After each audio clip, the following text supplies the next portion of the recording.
मोठी बातमी आहे। जातीय जनगणनेच्या फॉर्ममध्ये ओबीसीचा स्वतंत्र कॉलम नाही असा आरोप बबनराव तायवाडेंनी केलाय। डिसेंबरमध्ये राष्ट्रीय ओबीसी महासंघ रामलीला मैदानावरती आंदोलन करणार असल्याचं तायवाडेंनी सांगितलं।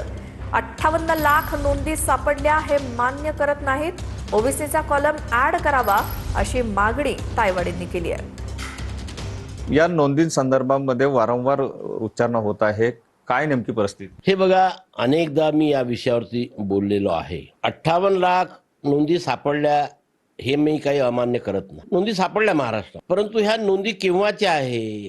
पिढ्यानं पिढ्यापासनं ज्यांच्याकडे कुणबी प्रमाणपत्र आहे त्यांना मिळून सांगितलेला हा फुगवून सांगितलेला आकडा आहे। 1986 ते 2023 या 37 वर्षामध्ये ज्या नोंदी सापडल्या त्याचा आणि आंदोलनाचा काय संबंध? ज्याला आपण व्हॅलिडिटी म्हणतो त्याच्याकरता किती लोकांनी अर्ज केले? फक्त 20,143 आणि प्रमाणपत्र इश्यू झाले 15,597।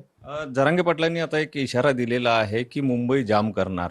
करावी त्यांनी ना, तो त्यांचा प्रश्न, त्यांनी काय करायचं? डिसेंबरमध्ये रामलीला मैदानावर आम्ही ठिय्या आंदोलन करणार आहोत की जनगणनेच्या प्रश्नावलीमध्ये ओबीसीचा कॉलम ज्याप्रमाणे एससी आणि एसटीचा कॉलम आहे त्याचप्रमाणे ओबीसीचा कॉलम सुद्धा त्यामध्ये समाविष्ट करण्यात यावा।